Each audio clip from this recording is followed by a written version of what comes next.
Money. An invisible whip that decides whether your morning is ambition to live your dream or a bare-knuckle fight to survive just another day. If you own it, doors open, you skip the queue, and the world is a red carpet. If it owns you, doors close, you're at the back of the queue, and the world is a dark basement. But you didn't meet this parasite today. You are infected at birth. Your first breath is a transaction, and you're born already in the red. A room, a procedure, a bill for existing. Life doesn't begin free of charge. You get a social security number so the money parasite can track its next meal. Food, shelter, safety, clothing, friends, the neighborhood. You're shot at life. All a subscription your parents will pay for years, and the price will keep going up. By the time you're old enough to ask what money is, you've already been shaped at home and school by its absence or presence. Poor? You learned the word no, staring at what others have. Rich? You learned the word yes, treating money like a toy. You will now see what the parasite does to a soul across a lifetime. You can feed it, or you can kill it. By the end of this, decide who wins.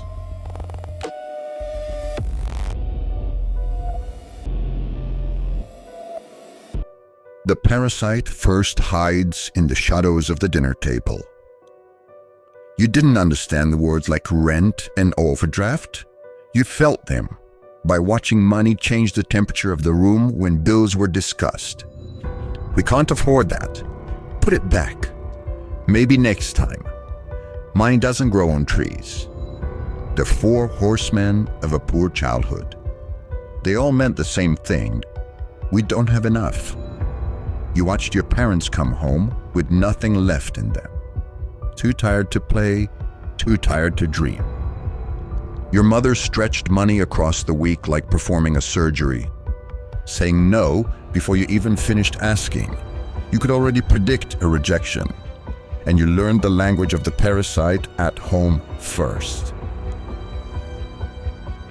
It then silently followed you to school, the second classroom the parasite has prepared for you. That's where you became obedient. The system can't have a wild, free soul. That is dangerous, unpredictable. It doesn't feed the parasite. School fixed that with programming. 9 a.m. sharp, sit, listen, and obey. The rules that matter were never explained, especially how money works. Nobody showed you how interest works or what inflation does to your wage. Nobody showed you how to multiply money. Report cards didn't teach wealth. That is the language of the rich. Instead, you were taught, get good grades, go to college, get a job. The golden map of life, delivered like scripture. On career day, you were asked, what do you want to be? Doctor, lawyer, policeman, you say. Not wealthy, free, in control. Every answer pointed to a salary, not freedom. And you saw what winning looks like. The kid with the better shoes, the newer phone, the house with more space, the family with less panic and always on holiday. You asked yourself, why don't we have that? The training was working. You wanted the parasite so you could have those things. On your way back from school, the parasite screams as you walk into its third class, the world. Every glowing screen showed you a dream life worth living, and it looked nothing like yours. Holidays, cars, watches that cost more than your father made that year. Families that laugh without tension and don't argue about heating. Ads for a life most people never reach. Passing the mall felt like a temple you aren't holy enough to enter. You started window shopping for the trainers, the jacket, the phone. Your family didn't say no. They said maybe next time. But you knew what that meant, and you felt shamed for the first time. You heard adults laugh about being broke, waiting for the payday. Saw people checking price tags, doing silent math. and putting things back with a tiny heartbreak. The parasite was moving from your ears to your eyes as you walked. Everything around you, the cars, the clothes, the look of a rich neighborhood, it screamed, money is the score, and right now you're at zero. Wealth announces itself, poverty whispers. So learn how to read both languages on that walk home. So you remember the map, good grades, university, job, your golden ticket to afford what you see on the screens. The parasite has now moved from your eyes to your heart. The seed is planted, the parasite doesn't need to scream anymore, you are already listening. So you finish university without realizing it comes with a $30,000 bill. Crippling. Borrowed before you even earned a single penny, or understand what debt and interest will do to the next decade of your life. But the trap is set. You are now ready to take your first job. What could go wrong?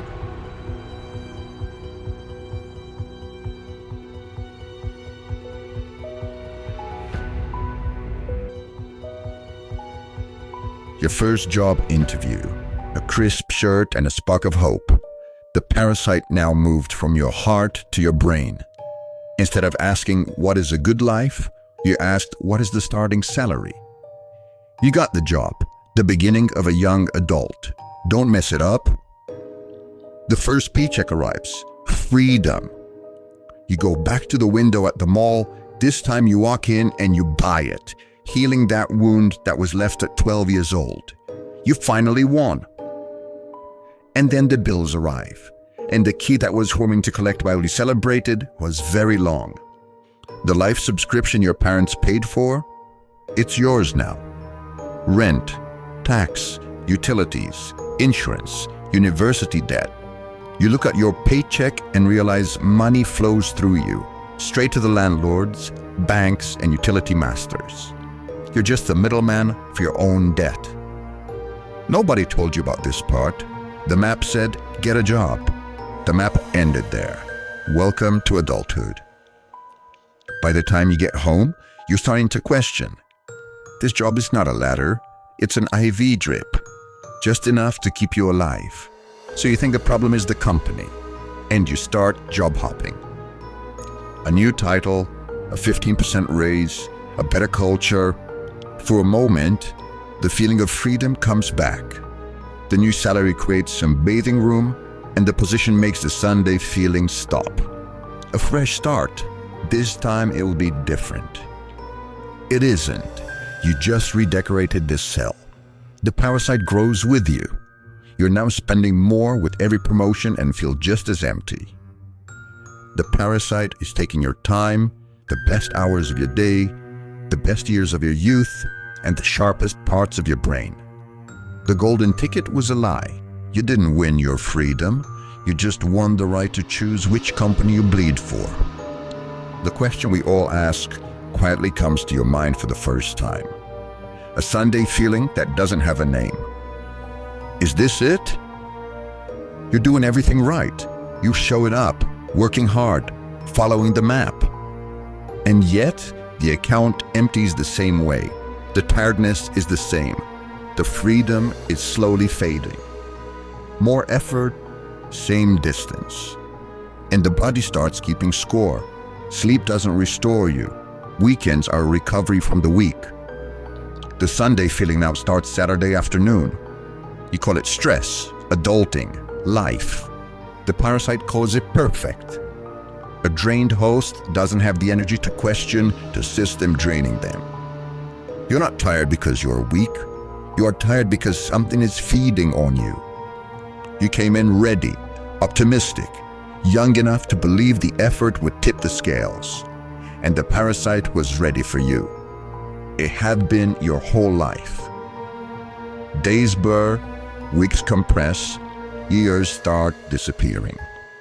You look at the older guys in the office, the ones 20 years ahead of you, and you see your future.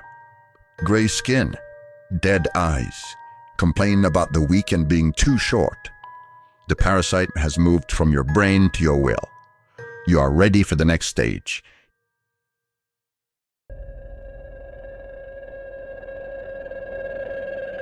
Alarm wakes you up. There's no spark left, just survival. You lie there, delaying the moment, stealing 5 minutes of peace from the day. Phone first. Check your apps, email, socials, weather. You start the week by counting down the hours until Friday before you've even had your first coffee.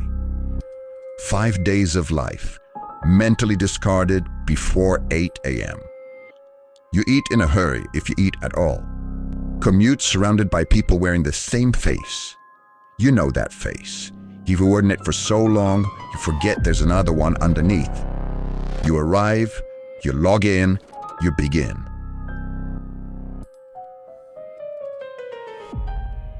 A friend. Miss you. Drinks? A ghost of the past, reminding you that you are still alive. You want to say yes. 10 years ago, the answer was yes. But you know it will cost you time, energy, and money. You check your account. Been insane lately. Soon though, 100%. Soon is where life lives now. The dinner never booked, the trip you've planned for years, the friend you didn't call back. Soon. A colleague mentions they're going traveling. 6 months, Southeast Asia. They're handing in their notice on Friday. You feel something move in you. Someone is escaping. Good for them, you say. What you mean is that should be me. But you don't dream big anymore. You plan small, safe, affordable. You just continue. Until when? You go home thinking you have no destination and it ruins your week.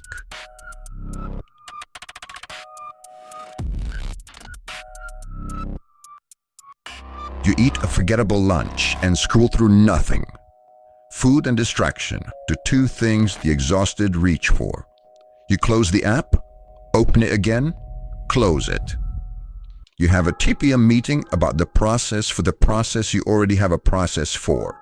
You sit in it, you nod, and contribute one sentence that someone else gets the credit for in the end anyway.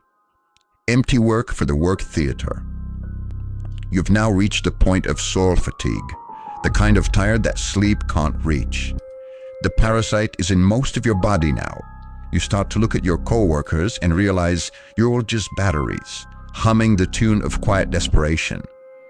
The dream of freedom has been downgraded to the hope of a smooth week. You stop checking your account to grow it, you check it to make sure you're still afloat. This is life. It could be worse. At least I'm stable. Are you? Gym bag sits unused. Mom's called unanswered. Letter unopened. This weekend, you say. A lie. The mask is slipping. The patience you had on Monday has been spent on holding it together. You want to say something you can't unsay. But then you remember the bills, so you keep quiet. You spent the day smiling at people you don't like until your face hurts by the end of the day. But tomorrow is Friday, and a short burst of happiness takes over you.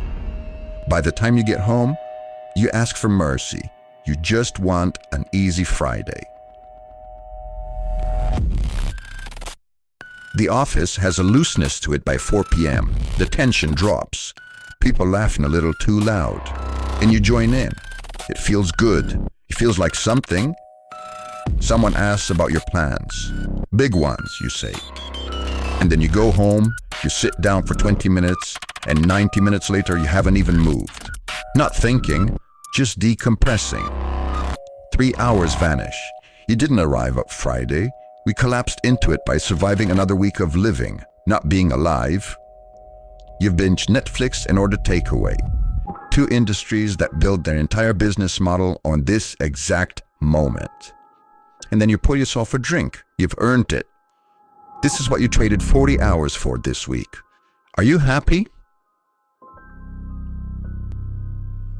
You feel human again around noon, trying to cram a whole personality into 48 hours. So you make a list in your head. The gym, the book, the walk, the friend, the thing you've been meaning to start.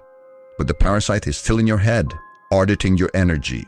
You do one thing on the list, maybe 1.5. You buy one thing you don't need to feel like you're in control of your money.